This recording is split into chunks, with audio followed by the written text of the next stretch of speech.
سلام به دوستای عزیزمون. ما شما رو بی قید و شرط دوست داریم با هر نژاد و قومیتی که هستید و توی هر گوشه‌ای از این دنیای قشنگ که زندگی میکنید. امروز میخوایم در مورد یک روش جالب برای حفظ سلامتی صحبت کنیم که توی چند سال اخیر در ژاپن و کل دنیا حسابی طرفدار پیدا کرده. بهش میگن پرهیز غذایی 16 ساعته یا رژیم 8 ساعته. شاید براتون سوال بشه که فرق این دو چیه و چرا بهش میگن 16-8. بعداً براتون توضیح میدم. فقط یه چیزی، اگه میگیم وزن ایدئالی دارید یا لاغر هستید، اینو بدونید که هدف این رژیم فقط لاغری نیست، قراره به سلامت و طول عمرتون کمک کنه. پس بیایید با هم بیشتر در موردش بدونیم. این روش که به اسم رژیم 16 ساعته شناخته میشه، بیشتر به خاطر فواید سلامتیش مطرحه تا کاهش وزن. البته خب لاغری هم ممکنه یکی از اثراتش باشه. این رژیم حدود 20 سال پیش در ژاپن معرفی شد و از اون موقع تا حالا کلی روش تحقیق انجام شده تا بهتر و موثرتر بشه.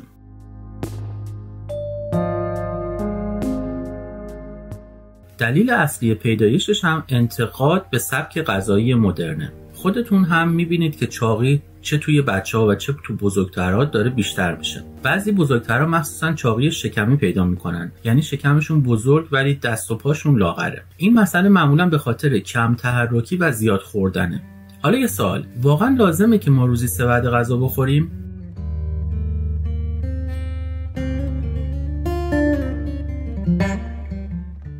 جالبه بدونید که این عادت از قرن 19 شروع شده، یعنی فقط حدود 100 ساله. قبل از اون مردم روزی 2 وعده غذا می‌خوردند، یکی صبح و یکی عصر. این مدل خیلی هم منطقی بود چون با زمان خواب و بیدار شدنشون هماهنگ بود. اون موقع که برقی نبود، مردم با طلوع خورشید بیدار می‌شدن و با غروبش می‌خوابیدن، پس 2 وعده غذا براشون کافی بود. اما حالا 3 وعده غذا خوردن یک عادت شده.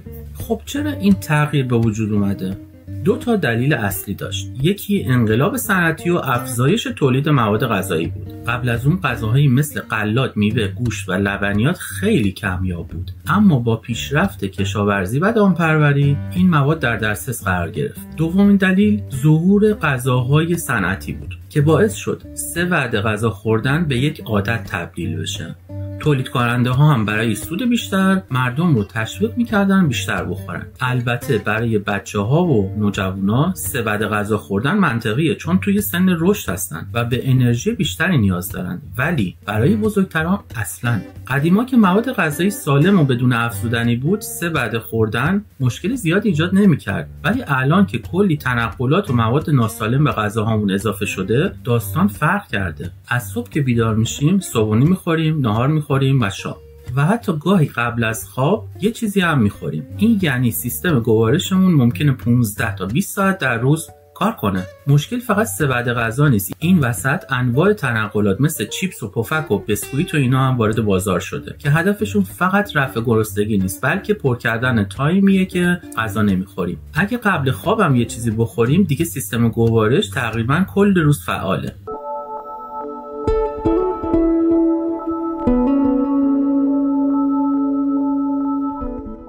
بدنمون مثل یه ماشین عمر مفید داره. مثلا قلبمون حدود 3 میلیارد بار میتپه. سیستم گوارش هم همینطوره. اگه زیادی ازش کار بکشیم زودتر از پا در میاد. اولین نشونه‌های خستگی سیستم گوارش همون پیری زود هنگامه. افراد مسن معمولا نمیتونن غذاهای سنگین بخورن چون گوارششون مثل قبل کار نمیکنه. خب اینم طبیعیه. این به خاطر فرسودگی اعضای داخلیه. بعضی از افراد مسن که هنوز هم گوشت میخورن و مشکل ندارن، احتمالاً تو طول عمرشون غذای سالمتر خوردن و کمتر به سیستم گوارششون فشار اومده. این روزا حتی توی سن 40 یا 50 سالگی هم ممکنه سیستم گوارش ضعیف بشه. این یعنی پیری سیستم گوارش زودتر از ظاهرمون شروع میشه. وقتی سیستم گوارش خسته بشه، غذا خوردن هم سخت‌تر میشه. برای همین باید بهش استراحت بدیم. هر بار که غذا میخوریم سیستم گوارش شروع به کار میکنه و انرژی مصرف میکنه. برای جلوگیری از فرسودگی زود هنگامش لازم زمان کارش رو کمتر کنیم. سیستم گوارش وقتی غیر فعالی که غذا نخوریم. اگه وعده‌های غذایی رو کم کنیم میتونیم بهش استراحت بدیم. عادت 3 وعده غذا خوردن حتما برای سلامتی مضره. بعضیا برای لاغری پیشنهاد میکنن وعده‌های غذایی رو بیشتر و حجمشون رو کمتر کنیم. اما این کار هم باعث میشه سیستم گوارش مدام درگیر باشه. کاهش بار سیستم گوارش با کاهش وزن فرق داره. برای کاهش وزن باید کالری مصرفی رو کم کنیم، ولی برای کاهش بار سیستم گوارش هدف اینه که مدت زمان کار سیستم گوارش رو کاهش بدیم.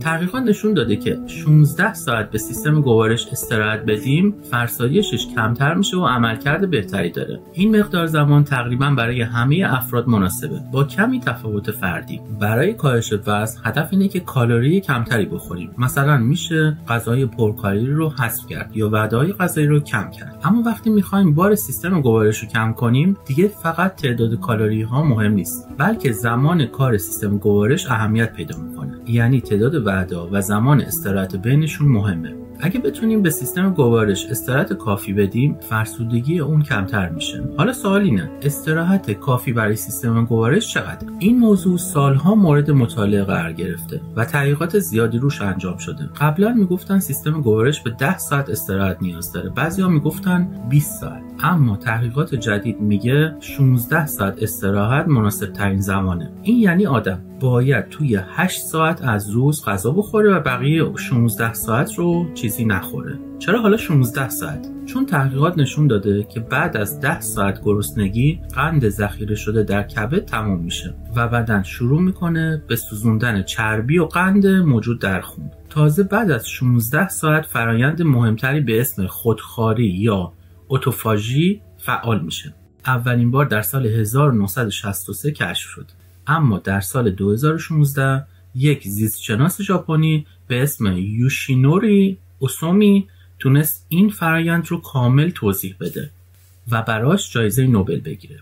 خودخواری یک عملکرد طبیعی سلول‌های بدنه که نه تنها در انسان بلکه در تمام حیوانات هم وجود داره. اما ما آدما به خاطر غذا خوردن مداوم این فرایند رو کمتر فعال می‌کنیم.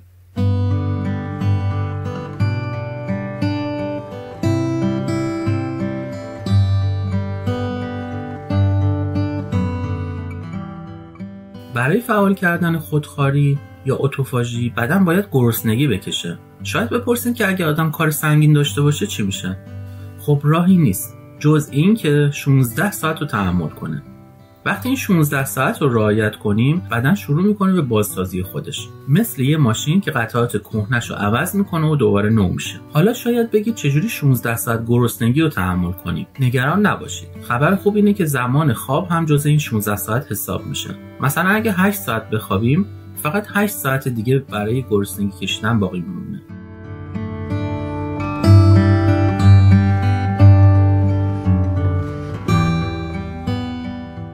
این 8 ساعت رو میتونیم بر اساس ساعت کاریتون تنظیم کنید. مثلا اگه صبحها کار میکنید صبحونه رو دیرتر بخورید. اگه اولین وعده رو ساعت 10 صبح بخورید تا ساعت 6 عصر وقت دارید که هر چیزی که خواستید رو بخورید. شاید اولی سخت باشه ولی قول میدم توی 2-3 روز بهش عادت میکنید. خلاصه فقط کافیه که 8 ساعت غذا بخورید و 16 ساعت چیزی نخورید. 3 تا فایده داره: کاهش وزن، بازسازی بدن و صرفه‌جویی در هزینه‌ها. بازسازی بدن یعنی اگه این روش رو رعایت نکنید ممکنه چاق بشید، سیستم گوارشتون پیر بشه و بیماری‌ها به سراغتون بیان. اما توی این 16 ساعت واقعا نباید هیچ چیزی بخورید. خب اگه قند خونتون افت کنه یا گرسنگی بکشید میتونید از خوراکی‌هایی مثل آجیل یا ماست استفاده کنید، ولی باید دقت کنید که این مواد غذایی ساده و بدون افزودنی باشه. چربی، نمک و شکر میتونن فرآیند خودخواری رو مختل کنند. پس بهتره از مواد طبیعی استفاده کنید. یکی از فواید دیگه این روش پیشگیری از سرطانه. سرطان به خاطر خطا در تولید DNA به وجود میاد. پس ما توانایی ترمیم این خطاها رو داریم. ولی این کار نیاز به فعال بودن فرآیند خودخواری اتوفاژی داره. حیوانات وحشی به خاطر اینکه این فرآیند همیشه تو بدنشون فعاله کمتر به سرطان مبتلا میشن. اما ما انسان‌ها به خاطر غذا خوردن زیاد و مداوم این مکانیزم رو غیر فعال کردیم و به همین دلیل سلول‌های آسیب دیده در بدنمون باقی میمونن.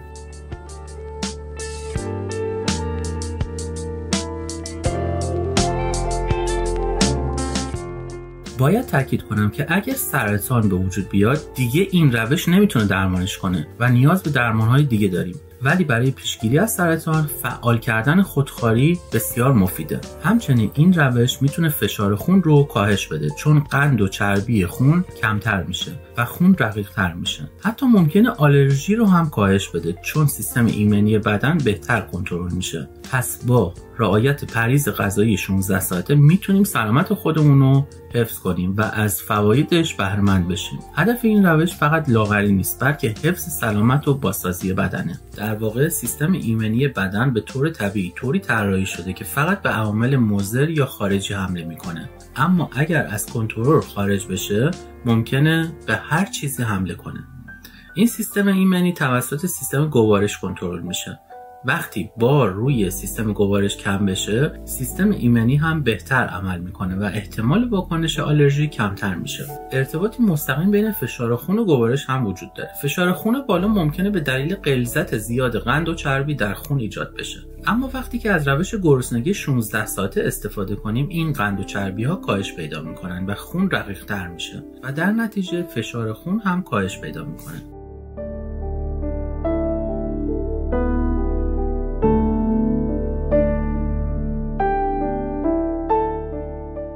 گرسنگی هم تاثیر مستقیمی بر واکنش‌های آلرژیک داره. روش پرهیز غذایی 16 ساعته میتونه باعث کاهش واکنش‌های آلرژیک بشه. آلرژی در واقع یک واکنش شدید سیستم ایمنی بدنه. وقتی بار گوارش کمتر بشه، کنترل سیستم ایمنی بهتر میشه و احتمال حمله بیمارد سیستم ایمنی کاهش پیدا میکنه. تاثیر مستقیمی بر پیری داره. یکی از نتایج مهم این روش کاهش سرعت پیریه. وقتی بار گوارشی سلول‌ها کمتر بشه، اونا کمتر فرسوده میشن و در نتیجه فعالیت پیری هم کندتر رخ میده. حالا بریم سر روش‌های مختلفی که میتونیم این گرسنگی 16 ساعته رو تحمل کنیم. این روش ممکنه در ابتدا سخت به نظر برسه، اما راه‌های مختلفی برای اجراش وجود داره. یک روز کامل در هفته. در این روش فرد یک روز در هفته 24 ساعت هیچ چیزی نمیخوره و بقیه روزها به طور عادی غذا میخوره. روش 5-2. در این روش فرد 5 روز به طور عادی غذا میخوره و 2 روز 16 ساعت غذا نمیخوره. روش فقط یک وعده در روز. اگر کسی بخواد هر روز فقط یک وعده غذا بخوره، باید مطمئن بشه که اون وعده غذا تمام مواد مغذی خودشو داره که به بدنش آسیبی نرسه. در نهایت مهم اینه که روش مناسب خودتون رو پیدا کنید و فشار بیش از حد به بدنتون وارد نکنید.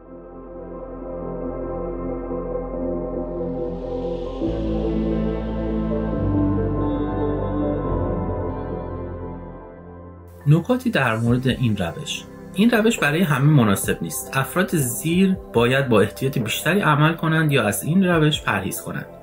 افرادی که بسیار لاغر هستند یا دچار بی‌اشتهایی هستند، افرادی که مشکلات گوارشی جدی دارند، کسانی که بیماری‌های جدی دارند و باید طبق دستور پزشک غذا بخورند. زنان باردار هم از این روش مستثنا هستند، زیرا تغذیه اونا تاثیر مستقیم بر رشد جنین داره.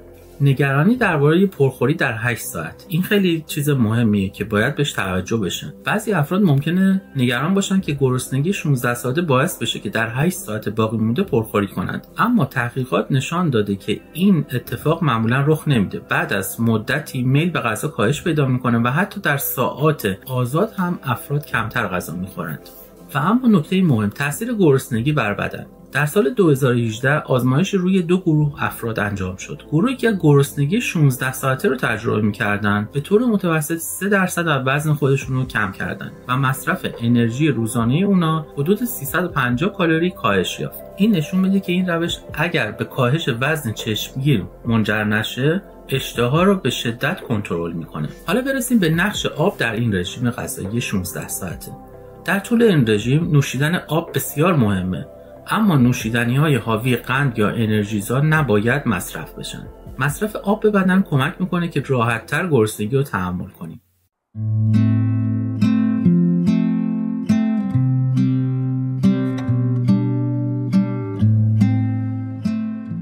حالا برسیم به تاثیر پرخوری بر چربی کبد. وقتی پرخوری میکنیم قند خون به سرعت بالا میره و بدن انسولین ترشح میکنه تا این قند رو کاهش بده. انسولین قند به چربی تبدیل میشه و در کبد ذخیره میشه. این فرآیند میتونه منجر به افزایش چربی کبد و مشکلات جدی سلامتی بشه. و اما آینده سلامتی و تأثیر مستقیمش بر پیشرفت تکنولوژی. در آینده ممکنه ابزارهایی مثل اپل واچ بتونن سطح قند خون رو به طور لحظه‌ای نشون بدن. این ابزارها میتونن ما رو آگاه کنن که چه غذایی برای بدن ما مضره و چقدر بر سلامت ما تأثیر میذاره. این آگاهی میتونه عادتهای غذایی ما رو بهبود ببخشه و از بیماریهای مختلف جلوگیری کنه. روش گرسنگی 16 ساعته یه راه ساده و موثر برای بهبود سلامتیه. این روش به کاهش وزن، کاهش سرعت پیری، کاهش فشار خون، پیشگیری از آلرژی و حتی جلوگیری از سرطان کمک میکنه. اگرچه این روش برای همه مناسب نیست، اما با رعایت اصول و انتخاب روش مناسب میتونین از مزایای اون بهره مند بشین. امیدوارم همیشه سالم و تندرست باشین و قدر سلامتی خودتون رو بدونید. اگر تجربه شخصی خاصی دارید یا چیزی برای اضافه کردن به این بحث میدانید، حتما در قسمت نظرات با ما به اشتراک بگذارید. اگر برای اولین باره که به کانال ما سر زدید، پیشنهاد میکنم برای درک بهتر موضوعاتی از این دست، از کهکشان‌ها گرفته تا اطلاعات بسیار عجیب جهان هستی و دنیای خودمون، حتما ویدیوهای دیگر ما رو هم ببینید. یک پلیلیست به اسم عجیبترین دانستنی ها داخل کانالمون قرار دادیم و ویدیوهای از این دست رو داخل اون میذاریم. اگر از این ویدیو لذت بردید، حتما با لایک کردن و گذاشتن کامنت از ما حمایت کنید. این کار باعث میشه که این ویدیو به دیگران هم پیشنهاد بشه. نظرات شما درباره مرزهای کیهان و جهانهای دیگر چیه؟ خوشحال میشیم دیدگاهتون رو با ما هم در ارتباط بذارید و کامنت کنید. و فراموش نکنید که کانال رو سابسکرایب کنید تا ویدیوهای بعدی ما رو از دست ندید. تا دیدار در ویدیوهای آینده، موفق باشید.